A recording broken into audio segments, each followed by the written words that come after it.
Ok, creo que ya está grabando. Ok.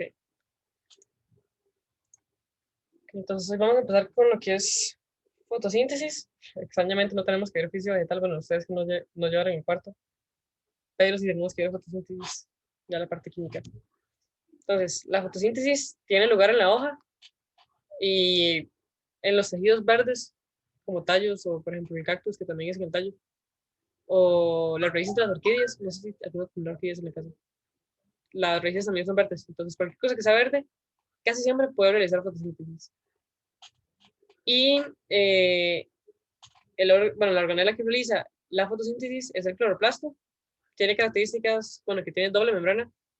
Y luego, dentro de esa doble membrana, tiene estructuras con tilacoides. Entonces, en realidad, el cloroplasto tiene como 3 membranas. Dependiendo de cómo uno lo atraviesa, puede tener muchas membranas afiladas.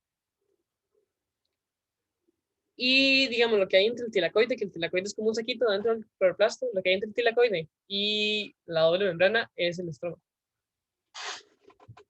Y la imagen que ven aquí es de un corte de una hoja. Entonces, por arriba está bueno, por arriba y por abajo, en realidad está la cutícula y las células de la epidermis, que son esto de aquí, que son como digamos, la piel de la planta. Y la cutícula lo que impide es que la planta se seque. Entonces, es un compuesto impermeable, usualmente ceras, que siempre tienen como la capa de ceras aquí. Va a tener algunas fibras de esclerénquima. ¿Qué es esclerénquima? Es uno de los tejidos de las plantas, básicamente lo que le da resistencia. Digamos, la madera está hecha de esclerénquima, entonces esta esclerénquima lo que tiene es como llevar a la hoja a ser más estable, como más dura, y que siempre está asociado a lo que son los tejidos conductivos de la planta, digamos, que es xilema y flema. Entonces, el xilema lleva el agua y el flema lleva todos los compuestos fotosintéticos que se producen en la hoja hacia el resto de la planta. Y entonces, bueno, las filas de esclerénquima están asociadas a el xilema y flema, que se le conoce como hilas vascular. Y el resto de la hoja, que son la mayoría de los tejidos, son células de parénquima, que, bueno, es que como no les da difícil, no sé qué tanto han visto en clase, y no recuerdo qué sabía en científico, pero el parénquima son las células de la planta menos especializadas, que básicamente tienen una vacuola muy grande, tienen cloroplastos, tienen, creo que aminoplastos también, y tienen un metabolismo muy activo. Por ejemplo, las fibras de esclerénquima están muertas y digamos, no hacen nada. Las fibras de parénquima sí están como muy activas. Y en este caso, como tienen clorofila, a estos tejidos que están en las hojas se le conoce como clorénquima. Y hay dos clorénquimas. Está la parte más arriba, que está pegada como al as de la hoja, digamos, sí, la parte de arriba. Son un montón de células que están muy seguidas, como muy apretadas unas con la otra, y se le conoce como mesófilo de empalizada. Entonces, mesófilo, y esto es empalizada, creo que esto no es porque eso es una imagen que es de un libro en inglés, pero es mesófilo de empalizada. Y aquí se realiza gran parte de, digamos, de la fotosíntesis, la parte que es lumínica, porque la fotosíntesis tiene dos partes, una que ocupa luz y otra que no ocupa luz, sino que ocupa gases. Entonces, la parte de arriba es más como para esa parte que es de luz y la parte de abajo es más la parte que son de gases. Porque, bueno, en la mayoría de hojas, la parte de arriba sí es completamente cerrada, digamos, aislada. Entonces, por aquí no entra gas. Por esta parte de la cutícula no entra gas, por tanto, no entra dióxido de carbono que se ocupa para formar azúcares y no sale agua, porque las plantas siempre están como evitando perder agua. Y bueno, ese es el mesófilo de empalizada. Y el que está abajo se le conoce como el mesófilo esponjoso porque las hojas están separadas, tienen como cámaras de aire entre ellas. Y esas cámaras de aire se conectan a lo que es el estómago, que el estómago es como una abertura rodeada por dos células que se conocen como células guardas, y las células guardas pueden abrirse o cerrarse, cambiando, digamos, la cantidad de agua que hay en ellas. Entre más agua hay, más abiertas están, y si pierden agua, más bien se cierran. Profe, ¿Mm? digamos, entonces esa parte de abajo, lo de la parte esponjosa, Ajá. profe, eso es, bueno, a como lo entendí entonces, es que digamos, por ejemplo, ahí es como, ya es la parte sin luz, creo que lo de la parte sin luz tenía que ver con el ciclo de Krebs, que ahí se liberaba dióxido de carbono. Entonces es como para que ese dióxido de carbono tenga un espacio para andar, digamos, como para que la hoja, es que sí que no explote, está raro porque no es tanta presión, pero sí me entiende. Sí, nada más que es al revés. Y al Como al revés, ¿en qué revés, que sentido?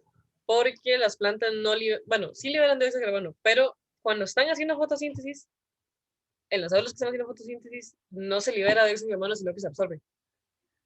Ellas hacen bueno, la mayoría. No, no siempre, digamos, las plantas de la noche son iguales que nosotros porque no tienen luz, pero mientras tengan luz y están haciendo fotosíntesis, ellas funcionan al revés. O sea, nosotros respiramos oxígeno, botamos dióxido de carbono, ellas absorben dióxido de carbono y botan oxígeno. Entonces, el espacio es para que el dióxido de carbono pueda entrar. Sí. O sea, como para que Ok, tenga sí, espacio sí, pero creo para que sí. entrar como Entonces desde el seguro aire es de algo con afuera el ciclo de Krebs que al después se sigue estado. usando el carbón. Ujú. Sí, sí, es que digamos, el ciclo de Krebs y la parte oscura de la fotosíntesis son lo mismo, pero opuesto. Creo que tiene hasta casi el mismo, los mismos pasos. Creo que casi, creo. Son como tal vez dos que no sean diferentes, pero son casi lo mismo.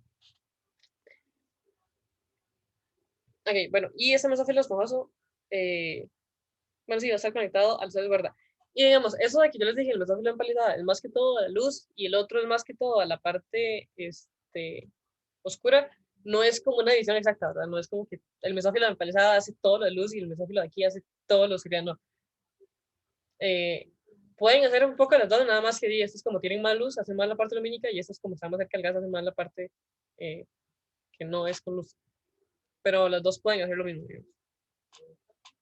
Nada más que esto ayuda a que, digamos, aquí entra el gas y aquí se recoge la mayor cantidad de luz posible. Ok.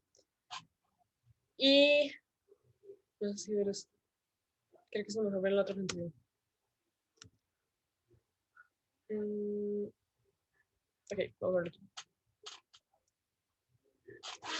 Ok, y esto es muy por arriba, cómo se ve la fotosíntesis. Entonces, esto es el cloroplasto.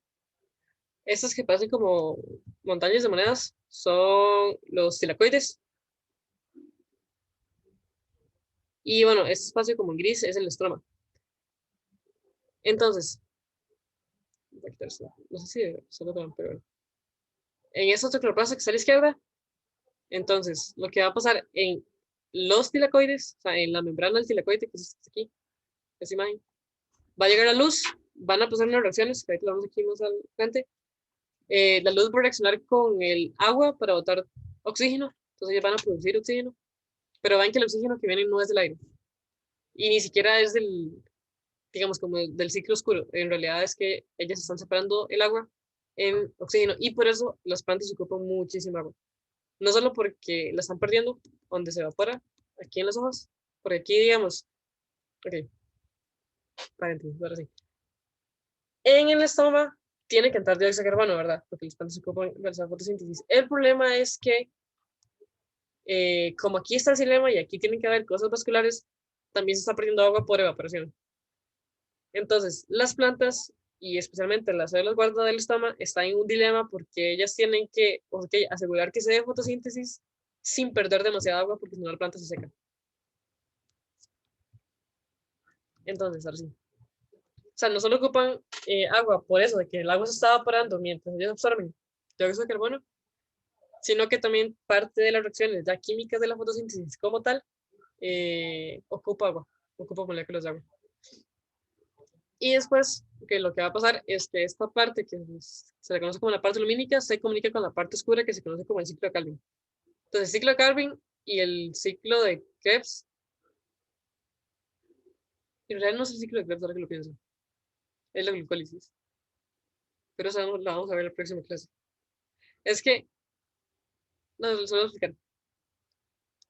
Cuando una célula, como la de nosotros, animales, producen energía, hay dos etapas. Una en que yo agarro el azúcar y la rompo en pedacitos y ya, eso es todo lo que hago, se da en el citosol de la célula, digamos. Y otra cuando lo que yo produzco de esa glucólisis entra en la mitocondria. Y ya la mitocondria produce un montón de energía. Entonces, lo que pasa dentro de la mitocondria se le conoce como el ciclo de Krebs. Lo que está fuera de la mitocondria se le conoce como la glicólisis. Entonces, la glucólisis es lo que pasa, por ejemplo, cuando nosotros nos estamos haciendo mucho ejercicio. Entonces, no da suficiente oxígeno para mantener funcionando las mitocondrias Y entonces lo que hace la célula es producir un montón de glucólisis.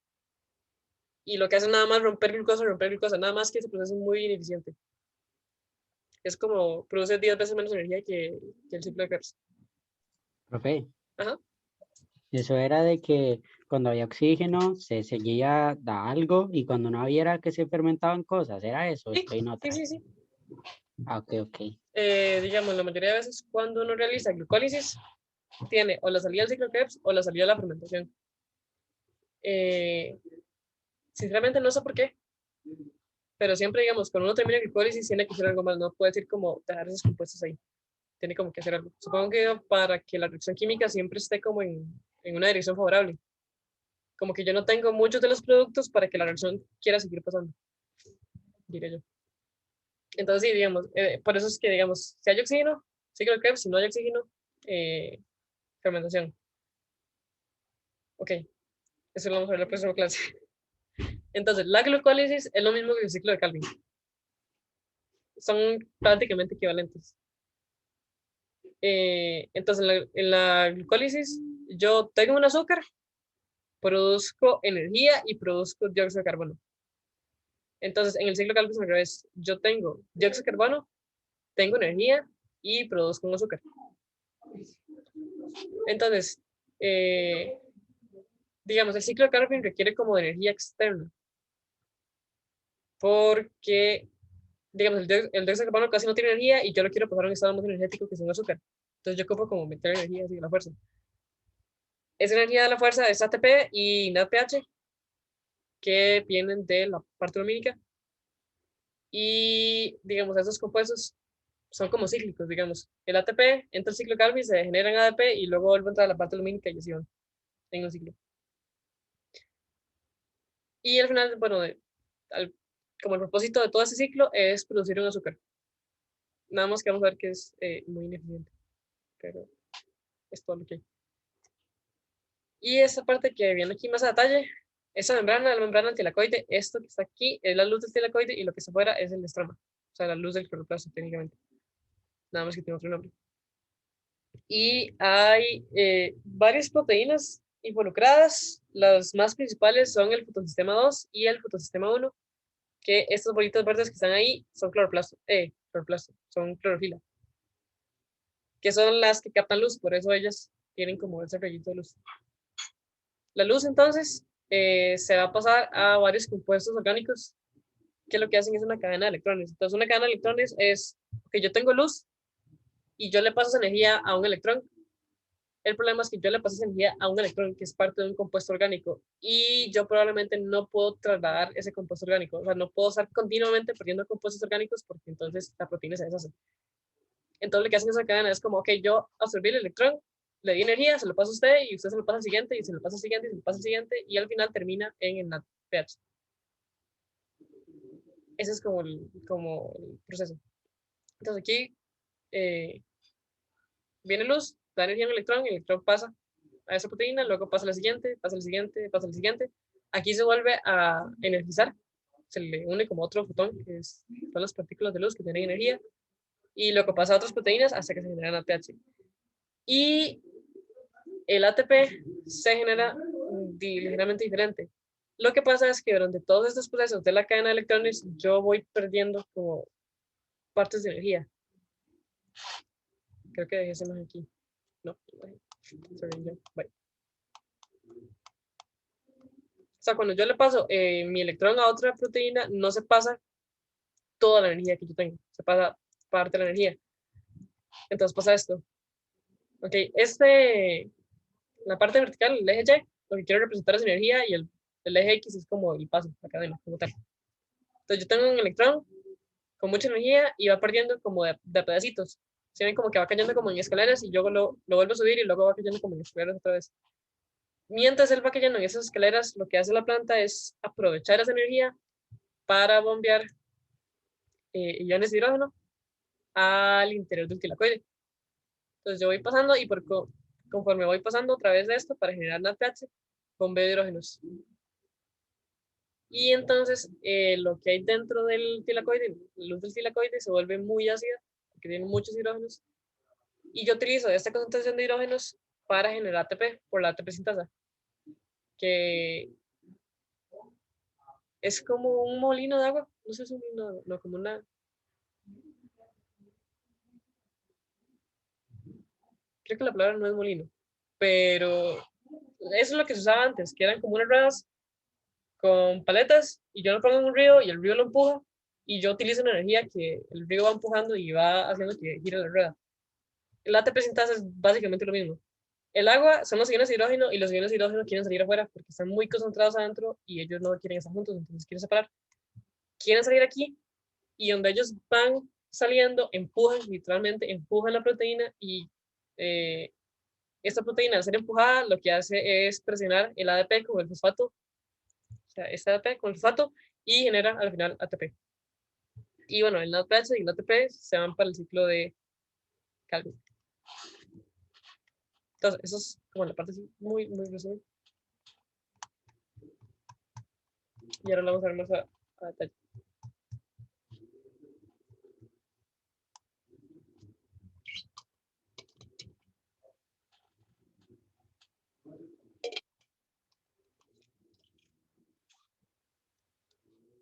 Ok, esto nos interesa porque son científicos, no importa.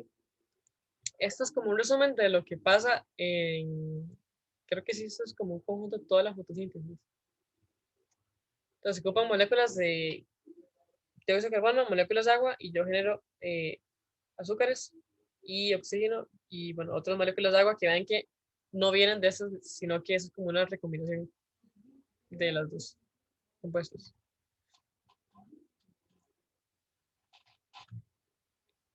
Eso me interesa tanto. Eso es lo que está hablando ahorita. Se viene luz, aquí el telecoide genera energía, principio de Calvin, y van dando como un ciclo. Y entonces está la fase luminosa, la que genera ATP y NADPH, y la fase oscura, que es el ciclo de Calvin, genera un azúcar.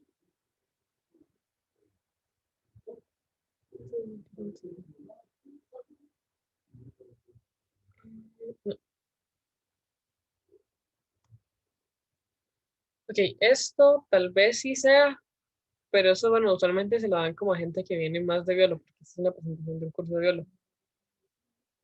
Eh, Supongo que lo han visto en química, que si yo le doy energía a un electrón, yo lo puedo poner en un estado más excitado. Y entonces, si yo combino eso con que la luz visible, que aunque es una onda electromagnética, también es una partícula con energía, yo puedo utilizar las partículas de energía, que son los fotones, para darle energía a los electrones y excitarlos. También, si se acuerdan, eh, los electrones no pueden llegar y agarrar cualquier cantidad de energía y pensar que estamos excitados, sino que ellos quieren ir en los orbitales. Y los orbitales están muy definidos, o sea, están definidos su nivel energético. Entonces, ¿qué fotón puede absorber un electrón? Depende de en qué estado energético está y a qué orbital quiere irse, digamos. Y por eso es que diferentes compuestos absorben eh, diferentes fotones. Entonces, por ejemplo, por eso es que, digamos, especialmente los pigmentos animales, es que hay otros que no, pero la mayoría de pigmentos, digamos, si uno agarra una pintura de una acuarela, el color que uno ve es el color, digamos, que ese material refleja. Básicamente lo que pasa a nivel químico es la molécula absorbe todos los fotones excepto ese fotón. Ese fotón no está absorbido, entonces refleja. Pero todos los demás fotones lo que hacen es excitar electrones y luego se pierden por radiación, por temperatura o emiten otro fotón, pero que es de menos energía. Entonces, por ejemplo, eso es lo que sucede en estas dos partes. Aquí está un electrón en el estado base, lo excito, le doy un fotón de color rojo que tiene menos frecuencia, o sea, menos energía en realidad. Por eso el azul está más alto, porque es más energía. El rojo es un poquito menos. El electrón en esos como salto de estados pierde parte de energía y entonces llega como al estado excitado y luego cuando se vuelve del estado excitado al estado base, que es este aquí, él emite un fotón, nada más que al emitir un fotón, como perdió energía, no es del mismo color, sino que, digamos, puede pasar del azul a emitir un color rojo, o de este rojo a emitir uno infrarrojo, que es calor, o a emitir todavía fotones menos energéticos.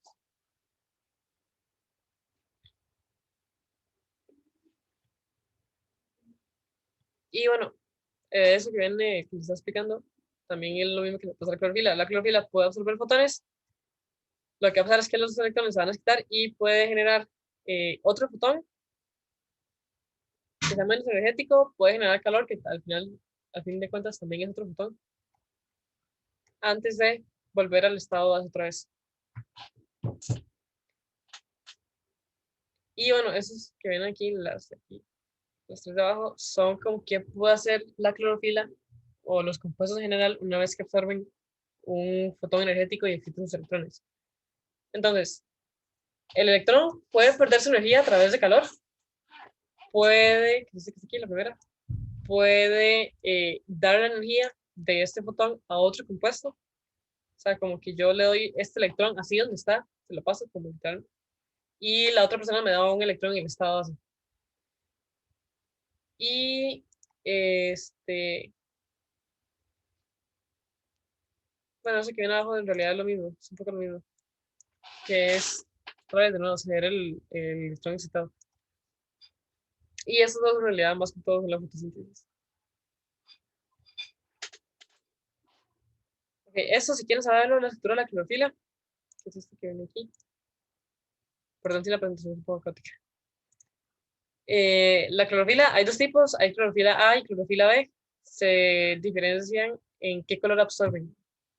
Entonces, la clorofila A absorbe sobre todo luz violeta y luz naranja, de naranja a rojo. Como yo absorbo violeta y absorbo rojo, lo que no absorbo es verde y por eso los ojos se ven verdes. Y bueno, la clorofila A no absorbe violeta, sino que absorbe como más azul. Entonces, como más azul, siempre hacia el lado derecho, o sea, de violeta a rojo, es menos energético. O sea que la clorofila A absorbe fotones de más energía que la clorofila B. Y eso también emite, absorbe un poquito en lo que es la parte de naranja. Y la estructura de la clorofila es este que está aquí. Es un anillo de porfirina. Porfirina es una proteína, que es esta como estructura grande verde que está ahí.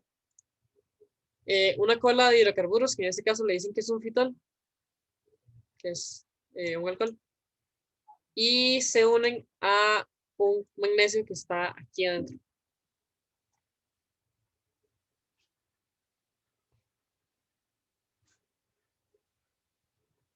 Entonces, este magnesio lo que permite es, esta es como la parte reactiva de la fotosíntesis, de la clorofila. El resto es pura proteína, es como puro estabilizador. El magnesio es el que absorbe el fotón y excita sus electrones. Es como por la misma razón que los metales conducen electricidad. Dice, yo quiero generar electricidad, poder conducir esos fotones, yo ocupo un ion metálico, entonces el magnesio es el ion metálico que utilizan las plantas.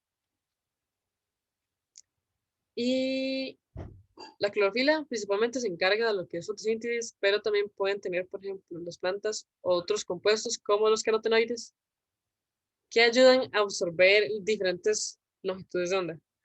Entonces, creo que no viene. Aquí sí. Profe, Ujú, entonces con eso del magnesio, es que, ujú. bueno, se supone que sí es como un metal, ¿verdad? Sí, sí es un metal. Entonces, digamos, la gracia entonces es que las clorofilas entonces son efectos fotoeléctricos andantes. Sí, es un efecto les iba a decir que era un efecto fotoeléctrico, pero no sé si lo habían visto. Sí, Así, pero es lo de que cuando pega el fotón, si hay electrones, los saca, es. Bueno, sí, los quita, los excita. sí, exactamente eso. Fue muy curioso cuando en la clase de física 4 vieron el efecto fotoeléctrico y un muchacho preguntó, ¿y qué hacen las plantas? Y yo, profe, ¿puedo contestar? Porque yo sí sé, es por eso, es el magnesio. Sí, básicamente las plantas conocían el efecto fotoeléctrico millones de años antes que los humanos.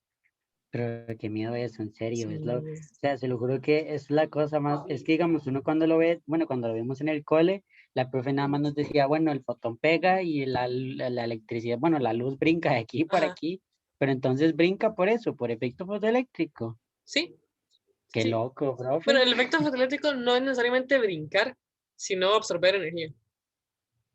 Ajá, sí, pero digamos, es que ella, o Ajá, sea, pero me entiende, y para hacerlo más fácil, lo que era que habían flechitas de una bolita a otra, de así, los carotenos, creo que se llamaban, entonces, ajá. sí, es por eso. Bueno, y lo que les iba a decir de los canotenoides es que ellos absorben diferentes longitudes de onda. Absorben, de hecho, más en la parte verde, un poquito, más como en la parte, digamos, violeta y azul, y no absorben rojo. Entonces los carotenoides se ven rojos. Entonces, carotenoides son, por ejemplo, los pimientos del chile, del tomate, de los amapolas. No, los amapolas no sé si son carotenoides. Pero así como colores rojos, anaranjados, de la zanahoria, por eso carotenoides. Eh, todos esos son este, carotenoides. Y lo que ayudan es como a ampliar el espectro donde están absorbiendo. Porque la clorofila solo absorbe electrones de esa longitud y de esta longitud, entonces les queda un espacio enorme donde no absorben. Entonces el carotenoide es como que intenta llenar ese espacio y que absorban un toquecito más de electrones. Bueno, de fotones. Y tal vez si bien como en el cambio, creo, entonces tal vez lo pregunten.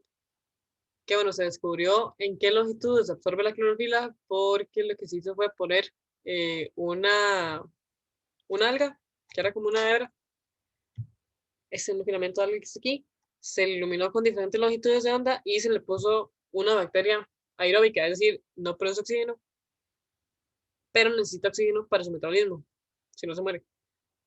Entonces, en las partes donde había más bacterias, significa de que se está produciendo más oxígeno, es decir, que está realizando más fotosíntesis, es decir, que la clorofila está absorbiendo más electrones. O sea que los picos de la bacteria se corresponden con los picos de absorción de la clorofila. Y por eso, o sea, como este.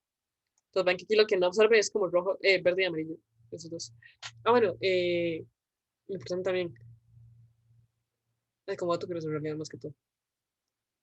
En los árboles, en otoño, bueno, aquí no hay otoño, pero en los lugares donde hay otoño, se ponen rojas porque la planta no quiere, obviamente, perder clorofila. Entonces, cuando la planta ya sabe que se acerca el invierno, y ya está empezando a entrar el otoño, lo que empieza a sacar es un montón de clorofila y almacenarla en el tronco. Y deja los carotenoides botados. Entonces, por eso los ojos al final pasan de verse verdes, porque tienen mucha clorofila, a verse rojos, porque tienen básicamente solo carotenoides. Okay, y de hecho creo que eso es lo que está hablando Alejandro. Ah, sí, profe, Ajá, eso. eso mismo. Y bueno, lo que pasa entonces es que, ok, sí tenemos que la clorofila absorbe electrones eh, y los emite, pero no, digamos, si yo absorbo un electrón, yo probablemente no quiero como absorberlo y dejármelo yo porque yo no me puedo mover, entonces yo se lo quiero a otro compuesto. Entonces lo que pasa es que en unos complejos que se llaman antena, que básicamente tienen un montón de clorofilas y un montón de carotenoides, yo lo que hago es efecto fotoeléctrico. Yo agarro la luz, le excito el electrón y literalmente paso como el fotón o paso el electrón directamente. Creo que pasa, creo que sí pasa el fotón, digamos. De hecho, por ejemplo, es que puede pasar, digamos, en algunas plantas que el complejo antena absorbe fotones de más energía y conforme se van dando estos procesos, llega justa a la frecuencia que absorbe la clorofila para que la fotosíntesis sea más eficiente.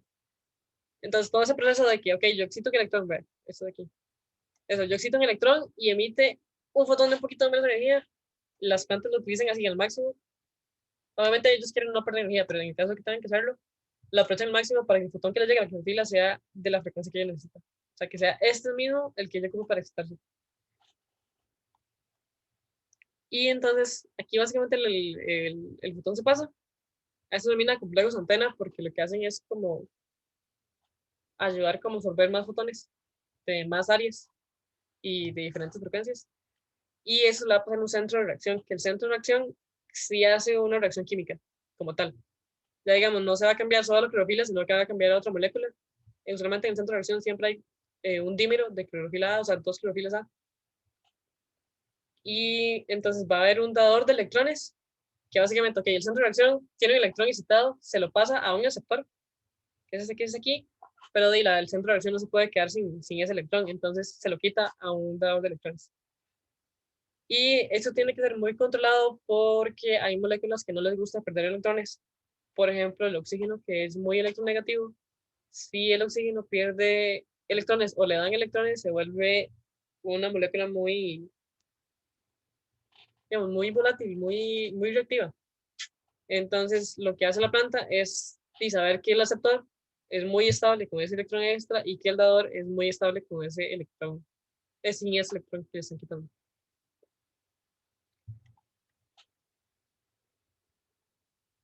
Okay. Bueno, aquí básicamente dice lo de las antenas que ayudan a absorber más clorofila. Por si acaso, CHL, que viene mucho en esta presentación, es una abreviación para clorofila.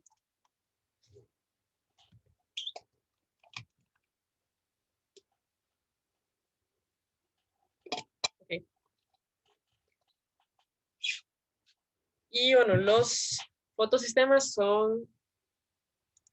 No, aquí. Son... Los fotosistemas son dos, digamos, compuestos de proteínas que tienen un papel importante en la fotosíntesis. Y hay dos, fotosistema 2 y fotosistema 1. Y bueno, los fotosistemas tienen como esa estructura en general. Los dos tienen un centro de reacción porque tienen que, digamos, poder hacer lo que hace el centro de reacción. Dar el electrón al receptor y quitarle un electrón al dador. Y además de eso, tienen una antena. Bueno, este core es porque está metida dentro del fotosistema, o sea, es parte del fotosistema. El fotosistema tiene su centro de reacción y la antena. Y además, especialmente asociados al fotosistema 2, existen unos que se llaman complejos colectores de luz. Y son como proteínas externas que yo puedo poner cerca del fotosistema y le ayudan a darle más electrones, los pongo lejos y no le dan electrones, dependiendo de qué quiera hacer yo con la fotosíntesis.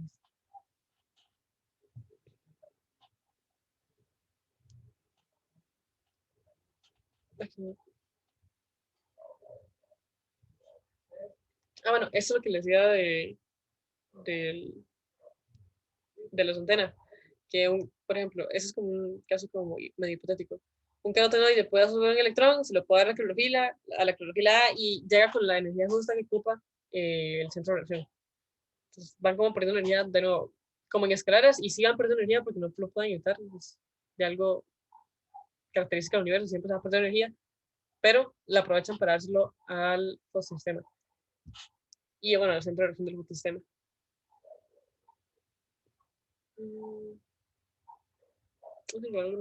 Aquí básicamente el complejo antena va a ir soltando como electrones y se lo da al centro de reacción, que es un dímero, por eso hay dos de clorofila. Si quiero hablarles de algo, pero no de ningún lado. Bueno, te lo voy a decir. En realidad, fotosistemas hay, como decía, hay dos.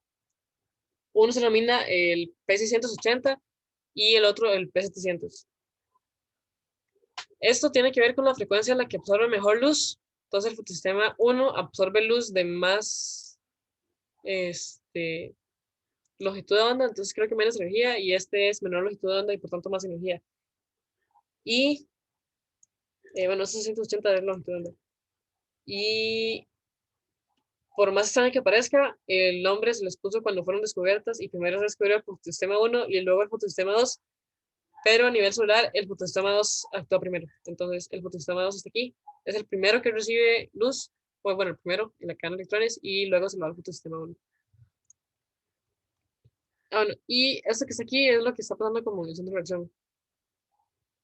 Entonces el centro de reacción es el verde, el gris es el dador y el celeste es el receptor. Entonces en el centro de reacción le llega un fotón, el fotón excita el electrón se pasa al dador. Vean que como que estas líneas no están al mismo nivel, y es el propio, digamos, siempre se va a perder un toquecito de energía cuando yo le doy el electrón a otro compuesto.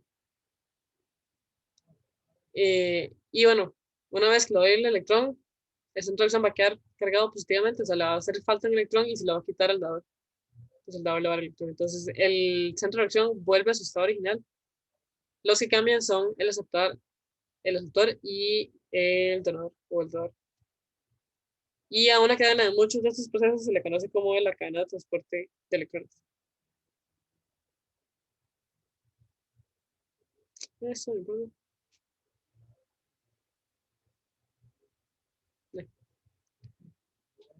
Okay.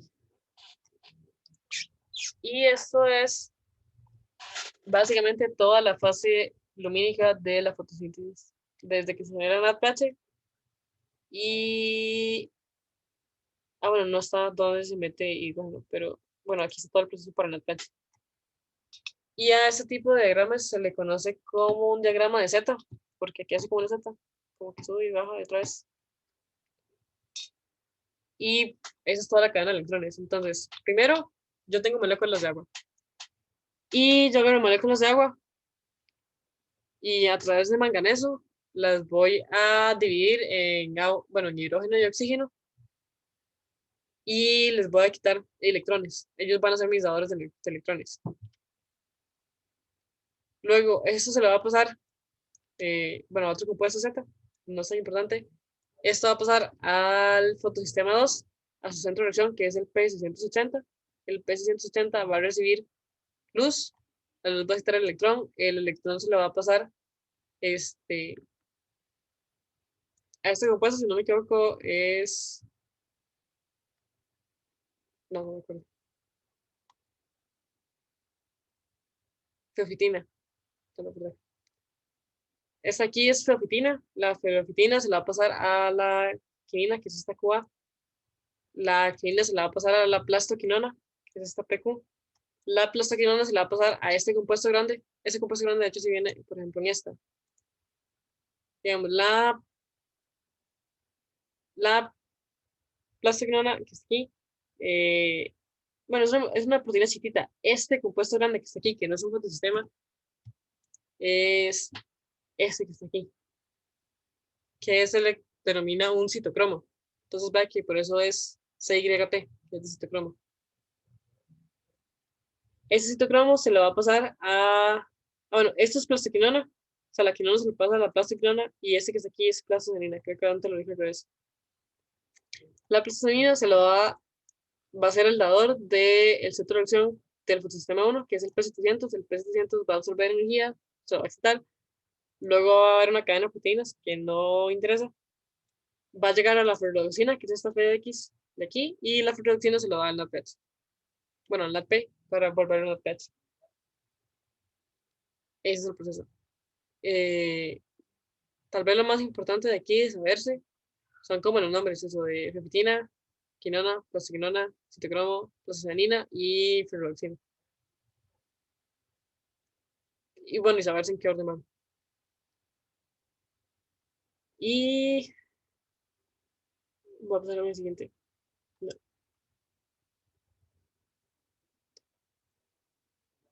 Eso es lo que quiero llegar. Eso es un resumen a nivel de proteína del fotosistema 1, del fotosistema 2. No interesa para propósitos de Olimpiada Nacional. Nada más ven aquí llega plastocenina. La plastocenina se lo da al P700 y el P700 llega al final a la ferrodoxina. Y aquí es del agua, se lo pasa el P680, el P680 se lo da a la feofitina, la feofitina a la quinona. Y aquí, importante nada más, que les quiero enseñar, es esto que está aquí. Vean que hay 4 manganesos y lo que se ocupan son 2 moléculas de agua. Y esto sucede así porque, de nuevo, el oxígeno, no sé si les dije, pero el oxígeno es muy reactivo. Muy, muy reactivo.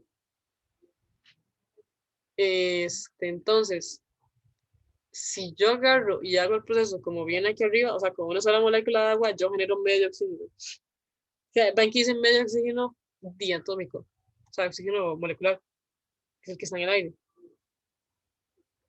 Prácticamente porque el oxígeno no puede existir solo, no le gusta estar él solo. Entonces, si él estuviera solo, o sea, en realidad este medio O2 sería un oxígeno, o sea, O1. Se vuelve súper activo, súper peligroso. Entonces, ¿qué hace la planta? Hace simultáneamente 2 procesos. Hace 2 veces ese cambio de agua a oxígeno. Entonces, ¿qué es lo que sucede? Paso de una vez de oxígeno a un oxígeno de agua a un oxígeno diatómico y el oxígeno entonces ya se queda tranquilo. Y me quedan entonces cuatro hidrógenos. ¿Sí me escuchan, chiquillos? Es que me acaba de decir que está sin conexión. Pero todo bien. Ok. Es que me dijo que está sin conexión y yo, qué extraño, pero bueno, todo bien. Ah, bueno, y vean la dirección también, entonces, de dónde está el agua, que está en el lumen del tilacoide y que los hidrógenos quedan en el tilacoide.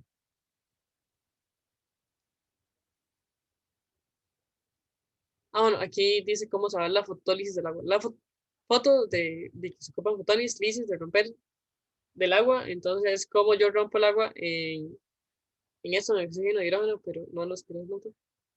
Nada más que son dos reacciones simultáneas. Creo que de hecho aquí está hablando de cuatro reacciones simultáneas. Ah, no, solo dos reacciones simultáneas.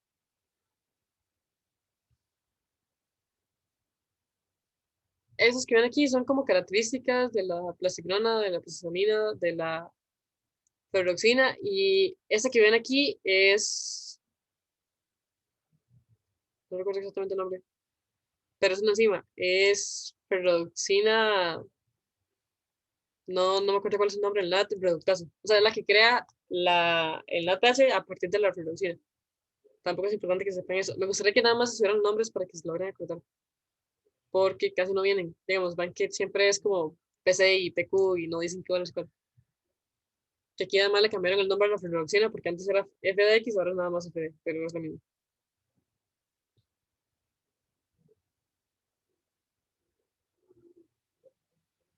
Okay. Eso que vimos era la parte del NADPH. Esto que ven aquí se enfoca en la producción del ATP. Entonces, aquí se ven en qué procesos es que se introduce hidrógeno, que son en la fotólisis del agua. Yo introduzco hidrógenos. Además, en la plastoquinona, yo también voy a introducir hidrógenos que van a entrar por medio del complejo citocromo. Entonces, por cada ciclo, ven que aquí tengo los cuatro del agua. Aquí supongo que en realidad son dos hidrógenos. Entonces, serían dos hidrógenos, son seis hidrógenos. Y lo que va a pasar entonces es que el tilacoide va a tener un pH de 4. Y ese pH de 4 entonces es el que va a mover la ATP sintasa y la ATP sintasa va a echar hidrógenos al cloroplasto y va a generar ATP. Y bueno, aquí además de eso, enfocado en la parte del ATP, viene cómo están como asociados la parte lumínica y la parte oscura. La parte lumínica y la parte oscura es que en realidad la parte lumínica necesita luz y la parte oscura no necesita luz. Pero a pesar de eso, digamos, las plantas cuando están de noche no realizan la parte oscura, digamos. O sea, la parte oscura, aunque no necesita directamente de la luz, sí ocupa del NADPH y del ATP que se generan durante la luz. Entonces, si no hay luz, tampoco hay fase oscura, a pesar de que sea una fase oscura.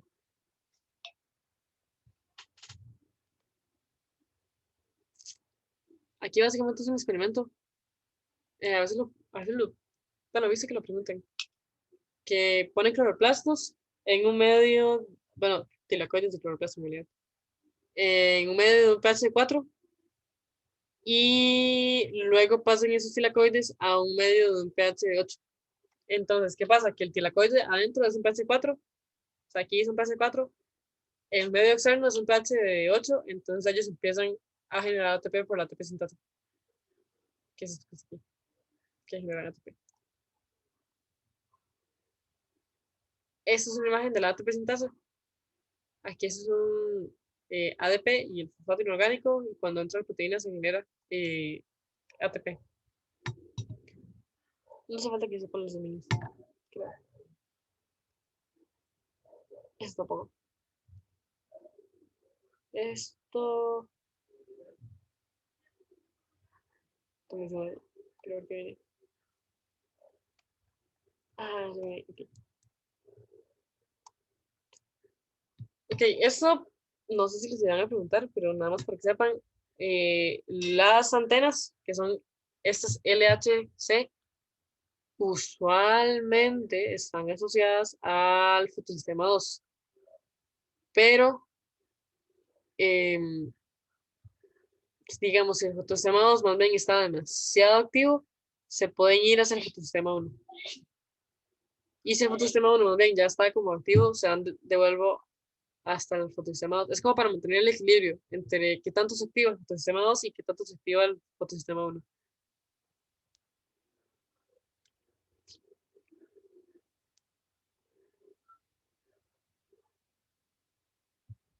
Y bueno, este proceso se da porque el fotosistema 2 produce, de alguna manera, el fotosistema 2 produce ATP, el fotosistema 1 no produce ATP. Ahorita vamos a ver por qué. Es parte del proceso, pero en realidad no se encarga como de eso. Entonces, si yo tengo mucho ATP en el cloroplasto, significa que el fotosistema 2 está demasiado activo. Entonces, el ATP puede fosforilar la quinasa fosforila, o sea, le da un fosfato a los compuestos antena y los compuestos antena, entonces se tienden a unir, si están fosforilados, al fotosistema 1. Y luego, cuando ya no hay suficiente ATP, o sea que la quinasa no se activa y no está fosforilando activamente los compuestos antena, más bien vuelven como a su estado base y su estado base es volver al fotosistema 1, al fotosistema 2.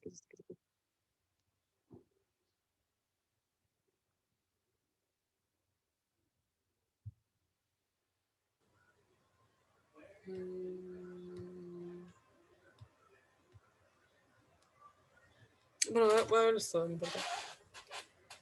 Esto de fotoinhibición pasa en los cloroplastos, por ejemplo, a mediodía. A mediodía hay demasiada luz, demasiada, más de la que la planta puede usar.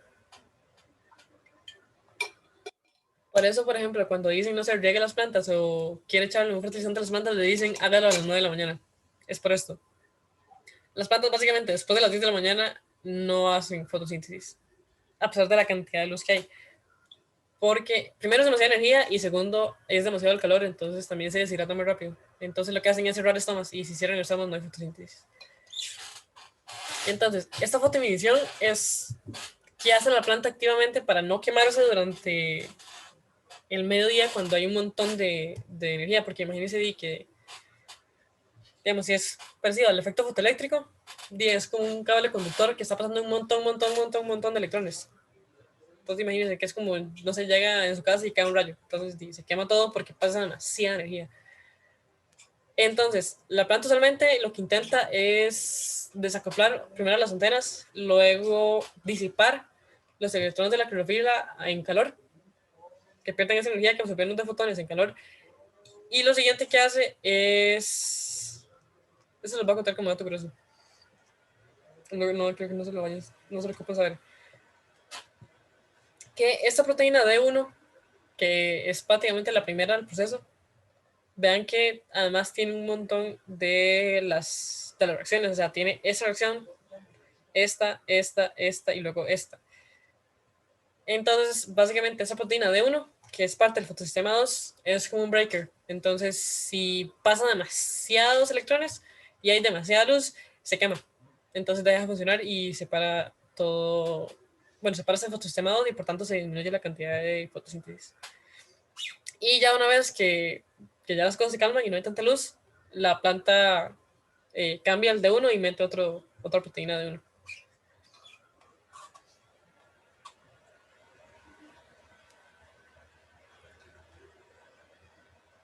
Eh,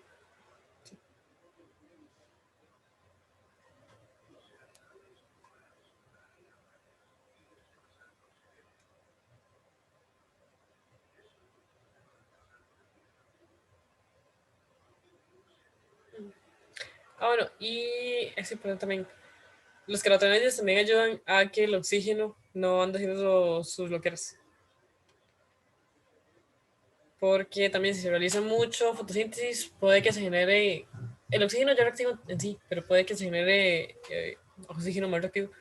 Entonces el carotenoide lo que hace es como absorber el daño del oxígeno mismo, para que no se dañen otras proteínas. Y aquí eso es importante. Vienen mecanismos de disipación, que es para lo de fotoinhibición, pero en realidad eso es un proceso importante. Y es que además del ciclo de electrones que estamos viendo antes, que es esa Z, que es una cadena de electrones, o sea, tiene un inicio y tiene un final, existe un flujo cíclico en los fotosistemas, especialmente en el fotosistema 1. Entonces, este fotosistema 1,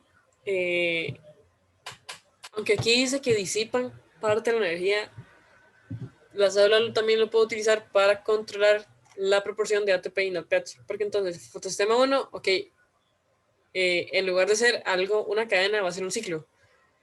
Entonces, va a absorber un electrón, lo va a excitar, se lo va a pasar a la fluoroxina se lo va a pasar a la plastoquinona, o sea, se está volviendo en la cadena. La plastoquinona se lo va a pasar al citocromo, el citocromo a la plastozanina al fotosistema 1. Entonces, esto es un ciclo. Fotosistema, fluoroxina, plastoquinona, citocromo, plastozanina y fotosistema otra vez. Y lo que ayuda a esto, en realidad ven que aquí no, digamos, yo no puedo botar mis electrones, no se lo puedo dar a un aceptor de electrones como tal, que esto es el NADPH. Entonces yo no le puedo dar mis electrones a un NADPH, entonces por tanto, porque digamos, no los puedo perder, porque le estoy dando como algo cíclico, digamos, yo lo produzco aquí, pero lo devuelvo en un lugar. Porque, digamos, no se le estoy quitando el agua, entonces yo lo estoy generando yo mismo, entonces yo no los puedo perder. Y entonces no se puede producir un NADPH porque el NADPH sí digamos, se lleva los electrones con él. Entonces lo que se utiliza es este flujo cíclico para generar hidrógenos, nada más. Entonces, el único propósito que tiene es eso, generar hidrógeno, y el hidrógeno entonces produce ATP. Entonces, por ejemplo, si yo tengo mucho NADPH y casi no tengo ATP, puedo entrar en flujo cíclico. O si más bien tengo mucho ATP y casi no tengo NADPH, más bien lo que quiero interrumpir es este flujo cíclico y más bien que se genere NADPH. Que esta fluoroxina lo que haga es oxidar el NADPH. Ok. Eso que vimos ahorita es la fase lumínica. Lo que vamos a ver ahorita es la fase oscura. Que usualmente no se ve muy a detalle porque son muchos procesos químicos. Si ustedes, por ejemplo, lo ven en el cambio de Long Solomon, viene así. Está súper simple. Porque aquí se están saltando como. No sé cuántas reuniones son. Como 7 tal vez. Pero no son importantes. Entonces, la parte oscura se divide en 3 partes. Está la carboxilación, perdón, que es cuando yo absorbo o puedo fijar por primera vez el carbono. Luego una fase de reducción. Yo al reducir el carbono, los compuestos con carbono los hago más energéticos, entonces los vuelvo un azúcar, el azúcar se genera aquí. Y después de eso hay una parte de regeneración del azúcar del CO2. Entonces, lo que pasa es, inicialmente yo tengo un azúcar, que es un azúcar de 5 carbonos. ¿Son 5 carbonos? Sí, 5 carbonos. Lo voy a contar, digamos, respecto a una de estas de 5 fosfatos. Entonces, estas 5 fosfatos se llama una ribolosa o RUEBP, porque es ribolosa, que es azúcar de 5 carbonos, B, de que tiene dos fosfatos, tiene un fosfato en cada esquina.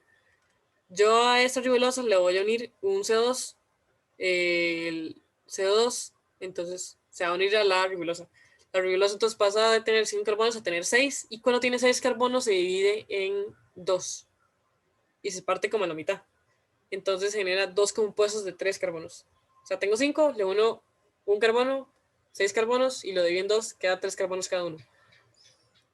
Esto va a formar un fosfoliglicerato. El fosfoliglicerato se va a fosforilar, o sea, le voy a dar fosfatos del ATP para formar bifosfoliglicerato. O sea, paso a tener un fosfato a tener 2 fosfatos.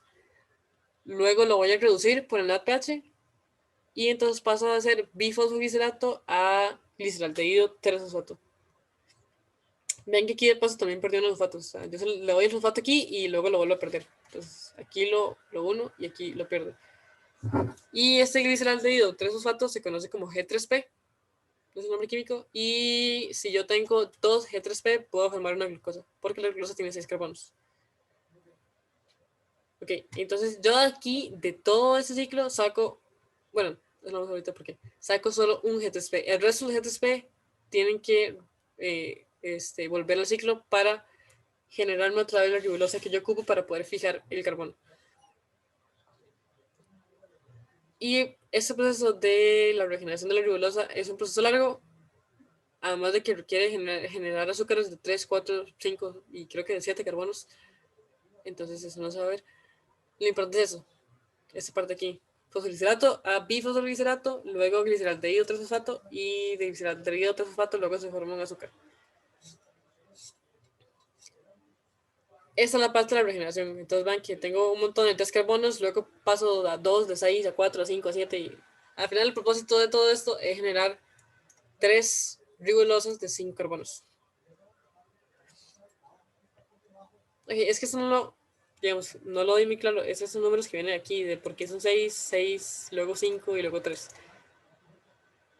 Ok, yo empecé con, digamos que terminé la regeneración. Empiezo con, vean que aquí tengo 3 de 5 carbonos, que son mis ribulosas. Yo empiezo con 3 ribulosas.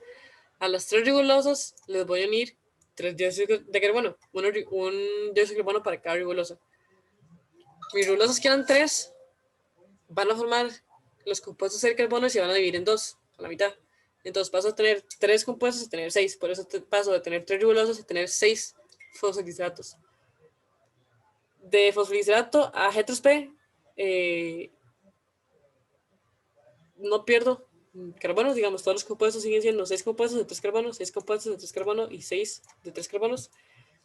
Y lo que pasa de aquí es que yo puedo generar de 3 ribulosas que yo procesé, solo puedo sacar un G3P, porque yo lo que uní fueron 3 dióxidos de carbono. Entonces, ¿qué tengo yo? ¿Qué agregué yo al ciclo? 3 carbonos. Entonces, ¿qué puedo sacar yo del ciclo?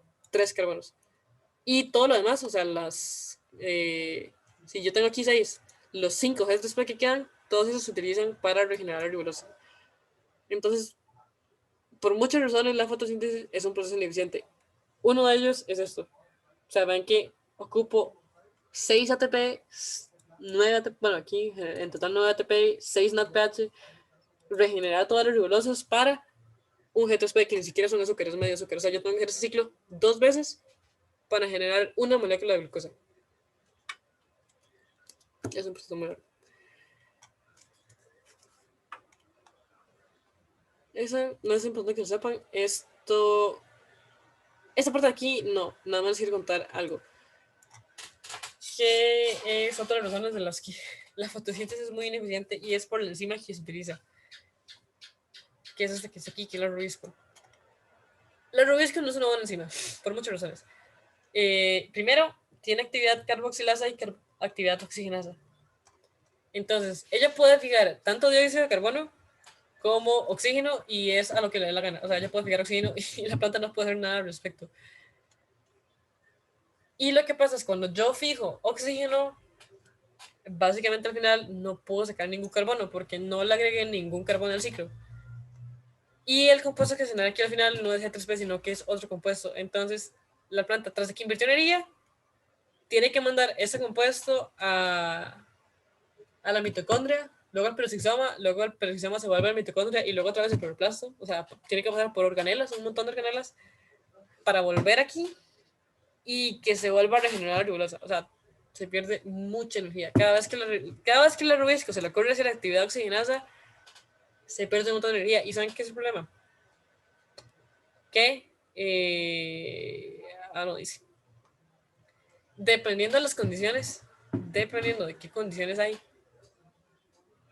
el oxígeno, bueno, la rubisco es mucho más afín al oxígeno y mucho más propensa a hacer oxigenasa que hacer carboxilasa. O sea, la planta al final puede tener una pérdida neta de energía. Sí, la rubisco, qué linda. Sí. Y parte de eso también es porque las plantas cierran el estómago durante digamos, cuando es mediodía, porque entre más caliente esté, más la rubisco tiende a ser oxigenasa. Además de eso, si la rubisco, digamos, si yo estoy con una actividad fotosíntetica muy alta, yo estoy procesando y fijando mi dióxido de carbono muy rápido. y por tanto también estoy produciendo mucho oxígeno en la parte lumínica. Entonces empieza a haber mucho más oxígeno que dióxido de carbono en los espacios aéreos, en los estomas, bueno, y en el mesófilo esponjoso. Y la rubisco también tiene a ser más oxigenasa que carboxilasa si hay más concentración de oxígeno.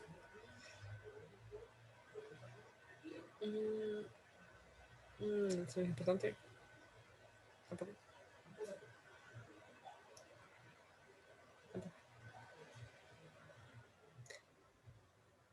Ese proceso de la rubisco fijando oxígeno se le conoce como fotorespiración. Foto porque ocupa la parte lumínica y respiración porque se está consumiendo oxígeno, igual que nosotros, digamos. Y todo ese proceso es la fotorespiración, entonces ven que es un proceso largo. Empieza aquí, creo. No, el ciclo de Calvin. Eh, ya tiene muchas rutas, no sé exactamente cuál es la que siguen. Creo que pasa a estos compuestos, a esta ribulosa, se divide en compuestos de un fosfato, que es el fosfoglicolato. Eso pasa al peroxisoma, del peroxisoma a la mitocondria, aquí está gastando energía, aquí gasta energía, aquí gasta energía y aquí gasta energía. De la mitocondria al peroxisoma de vuelta, el peroxisoma lo manda al cloroplasto y el cloroplasto creo que lo manda, también puede mandarlo por esa ruta o mandarlo aquí al ciclo Calvin. Y entonces la reacción global es de mis ribulosas y los oxígenos que yo fijé, pierdo 2 ATP y 2 reducciones, o sea, 2 NADPH. Esa es la ferredoxina. Entonces yo pierdo la ferredoxina alrededor que se presenta en NADPH.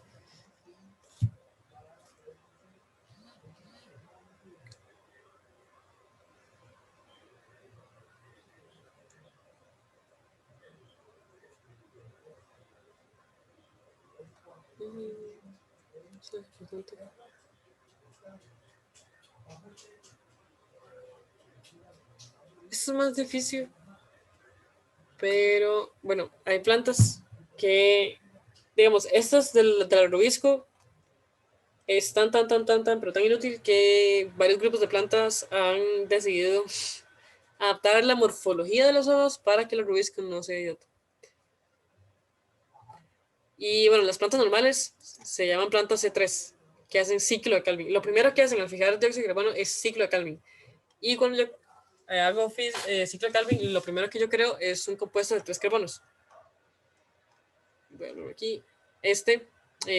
Fosfoglicerato, que tiene 3 carbonos. Por eso se le conoce como ciclo C3. Hay plantas que se conocen como C4, que lo que hacen es fijar el dióxido de carbono no mediante el rubisco, sino mediante algunas enzimas que lo que hacen es crear un ácido carbónico, un ácido con digamos, un ácido que al inicio tenía 3 carbonos y yo le uno directamente el dióxido de carbono a ese ácido. Y luego ese ácido yo se lo doy al rubisco. Es como que le dan el dióxido de carbono así, de la manita, para que el rubisco no ande siendo loco. Y básicamente esta es la morfología de los ojos que ellos tienen. En lugar de tener mesófilo ampelizada y mesófilo esponjoso, tienen mesófilo en general y células de la vaina. Entonces, mesófilo que están cerca de los estomas, lo único que hacen es la parte lumínica y la fijación del carbono en el ácido. Ellos no tienen rubisco, digamos, las células de aquí, este mesófilo no tienen rubisco para nada. Todos los compuestos que ellos producen, el ATP, el NADPH y el ácido carbónico, se lo pasan a la célula de la vaina. Y la célula de la vaina lo único que tiene es rubisco y un poquito de actividad fotosintética lumínica, pero creo que casi no. Porque esos son los cloroplastos que ellos tienen. Ven que no tienen telacoides casi. Entonces no realizan la parte lumínica. Lo único que ellos hacen es, con el ATP y el NADPH, crean físicamente el azúcar. Esta es una. Bueno, a eso se le conoce como anatomía de Kranz. Y ellos son más eficientes a realizar a fijar dióxido de carbono, a generar azúcares y digamos, en perder agua. No pierden tanta agua como las plantas de 3. Y bueno, las plantas que realizan C4, no creo que haya una imagen, ¿verdad? No. Las plantas que realizan C4 son como pastos y cosas así. Entonces la caña, el arroz, el maíz, creo. Creo que viene el cuadrito. Ajá. Maíz, caña. Trigo, probablemente. Todos los que están como pastos realizan la ruta C4.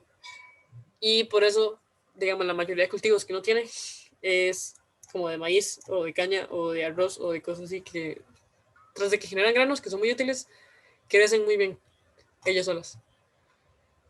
Y bueno, la otra ruta que hay es la que se conoce como las plantas CAM. Y las plantas CAM lo que hacen es, en lugar de que haya una separación física de dónde yo creo mi ácido y de dónde, o sea, básicamente dónde hago la parte lumínica y de dónde hago la parte oscura, hay una separación temporal.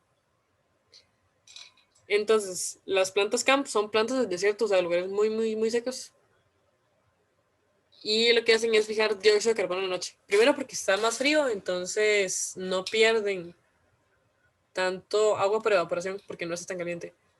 Y también para poder evitar que el rubisco sea ineficiente, entonces lo que hacen es fijar primero el CO2 en el ácido de carbono. El ácido de carbono luego se pasa a oxalocetato, que es un ácido de 4 carbonos. Luego malato, que es otro ácido. Luego a piruvato. Piruvato de hecho es un compuesto que es parte del ciclo de Krebs. Entonces, ese compuesto se puede utilizar para el ciclo de Calvin, generar azúcares o para generar almidón. Y después yo puedo volver este piruvato, bueno, aquí almidón, lo puedo volver a fosfonar piruvato para generar otra vez oxaloaceto y melato y se da el ciclo otra vez. Bueno, y los ácidos durante el periodo, digamos, o sea, en la noche se guardan en la vacuola. O sea, en la noche se hace todo el proceso, hasta aquí está malato. Y de día se saca el malato de la vacuola y se utiliza todo esto.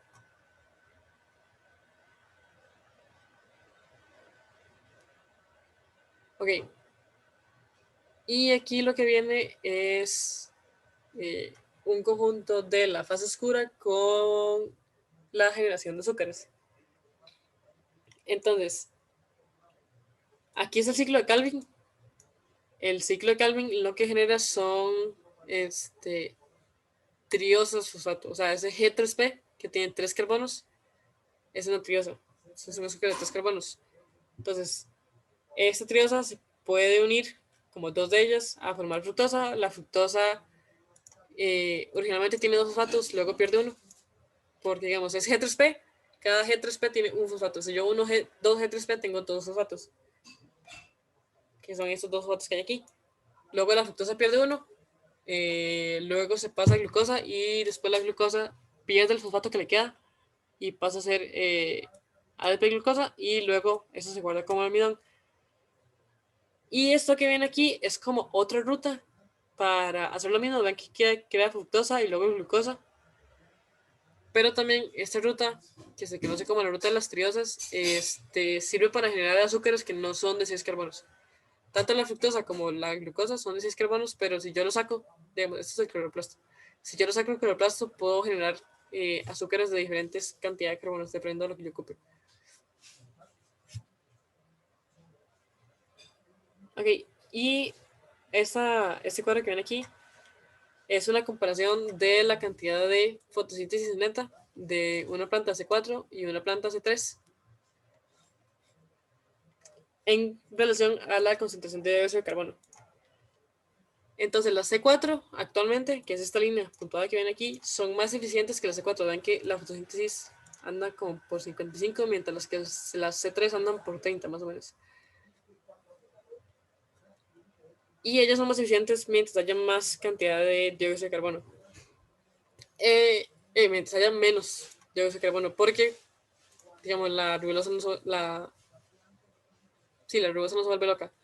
Las plantas C3, aunque al principio son menos eficientes, de nuevo por el enzima rubisco, perdón, antes quiero decir rubisco, como son menos eficientes por el enzima rubisco, lo que pasa es que si yo aumento la concentración de dióxido de carbono en el ambiente, ellas empiezan de una vez a aumentar la eficiencia de la fotosíntesis, porque entonces ya la rubisco tiene suficiente dióxido de carbono como para hacer el ciclo y no ser oxidasa, o sea, no fijar oxígeno.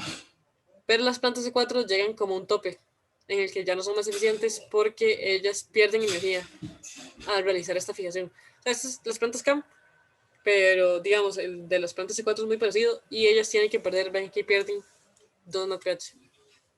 Entonces, por cada carbono, además del todo ciclo de Calvin, tienen que perder energía extra. Entonces, ellas sí son muy eficientes ahora, pero llegan a un punto en que ya no pueden ser más eficientes, porque llegan como al tope máximo de dióxido de carbono que pueden fijar, y además están perdiendo energía por cada carbono que fijan. En cambio, las plantas C3, como no pierden esa energía en fijar cada dióxido de carbono,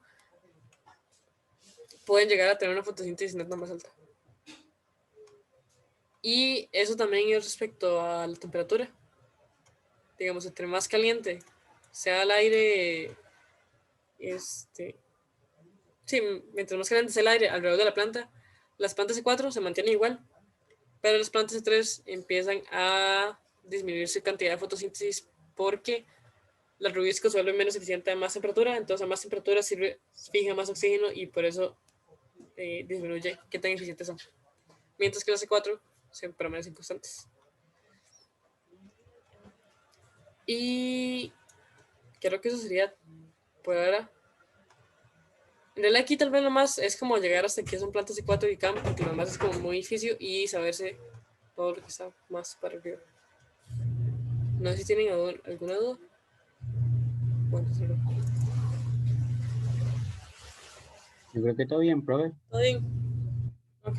Entonces ahí y lo pueden recordar ya para cuando sea el examen. Entonces nos veríamos en la próxima clase para ver lo que sería respiración. Déjame compartir acá.